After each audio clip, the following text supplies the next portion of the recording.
La integración en América Latina siempre se ha presentado como una gran promesa, casi como un sueño pendiente. Desde mediados del siglo XX hemos visto aparecer múltiples esquemas desde la ALAC hasta el Mercosur, la CAN o la Alianza del Pacífico. Sin embargo, en la práctica la mayoría de estos procesos se han quedado a medio camino, atrapados entre la retórica política y las dificultades económicas. Un punto central para entender por qué no se han consolidado una integración profunda son las asimetrías. Este concepto se refiere a diferencias estructurales que existen entre las economías de la región. No es lo mismo hablar de Brasil con más de 200 millones de habitantes y un PIB de más de $1 billón que de economías pequeñas como las centroamericanas o caribeñas, altamente dependientes de exportaciones limitadas y con poca capacidad fiscal.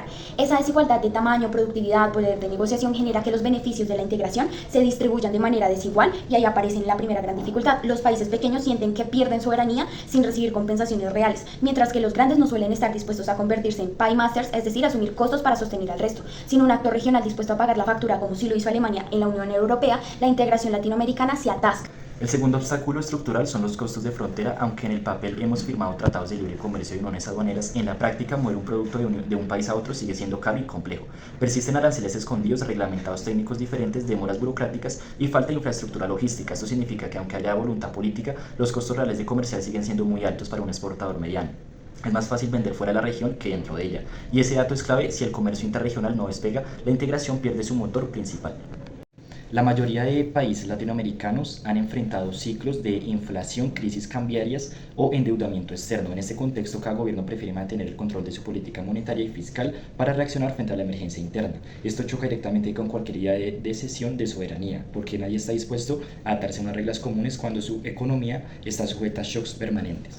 Ahora bien, si trasladamos este análisis a los intentos de integración monetaria, lo que vemos es una historia de fracasos repetidos. En Centroamérica, por ejemplo, desde los años 60 existió el mercado común centroamericano y en varios momentos se habló de avanzar hacia una mayor coordinación monetaria. Sin embargo, cada vez que surgía una crisis, una devaluación en un país, un conflicto político en otro o simplemente diferencias en los modelos de desarrollo, el proceso se paralizaba. Lo mismo ocurrió con el proyecto de Sucre. Dentro del ALBA se creó una moneda virtual para las operaciones entre países como Venezuela, Bolivia, Ecuador, Nicaragua, pero en la práctica el mecanismo nunca pasó de ser marginal. Se usaba en operaciones muy limitadas y dependía demasiado de la voluntad política de los gobiernos de turno, por lo que desapareció en cuanto cambiaron las condiciones internas.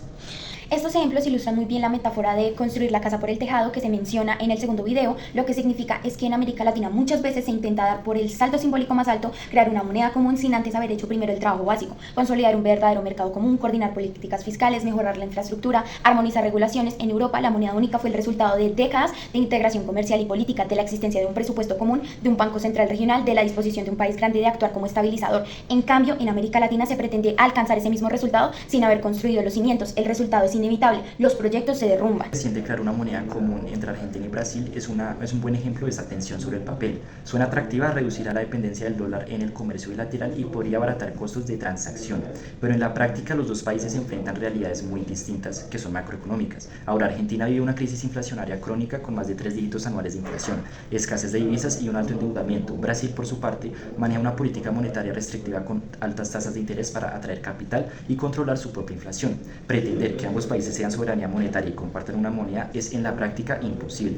En el corto plazo sería repetir la misma lógica de la casa por el tejado, poner un símbolo político antes de haber resuelto las bases técnicas. Lo que sí resulta más viable, y aquí aparece una diferencia fundamental, es la idea de una unidad en cuenta común. Esto no será una moneda en el sentido estricto, sino un instrumento técnico para registrar y compensar operaciones comerciales entre los dos países o incluso a nivel regional. El objetivo sería reducir costos de transacción, simplificar el comercio y evitar fluctuaciones cambiarias excesivas. A diferencia de una moneda compartida, no exige la creación de un banco central común ni la renuncia a la soberanía monetaria. Sería un mecanismo limitado pero útil para facilitar el intercambio. En otras palabras, no se trata de un salto institucional gigantesco, sino de avanzar con un paso intermedio que responda a necesidades concretas. Aquí es importante hacer un contraste claro. Lo que no puede funcionar en este momento es una moneda de común inmediata. No hay condiciones de convergencia macroeconómicas, no hay instituciones regionales fuertes, los países siguen defendiendo con recelo sus políticas nacionales e insistir en ese cambio sería repetir los fracasos del pasado. En cambio, lo que sí puede tener sentido es avanzar en instrumentos de integración funcional, unidades de cuentas, sistemas de pago compartidos, mejora en la infraestructura, reducción de costos de frontera, y eso no significa renunciar al ideal de una mayor integración, significa más bien reconocer por qué los procesos exitosos se construyen paso a paso, desde abajo hacia arriba, con bases firmes y realistas. La lección entonces es doble. Por un lado, hay que aprender de la historia centroamericana, el Sucre, incluso la propia Alianza del Pacífico, que muestra que los proyectos demasiado ambiciosos, cuando no tienen un respaldo económico real, se diluyen. Por otro lado, hay que entender que existen mecanismos más modestos pero útiles que pueden ayudar a generar confianza, resultados concretos, y quizá solo a partir de esos pequeños pasos pueda pensarse en el futuro en una integración más profunda.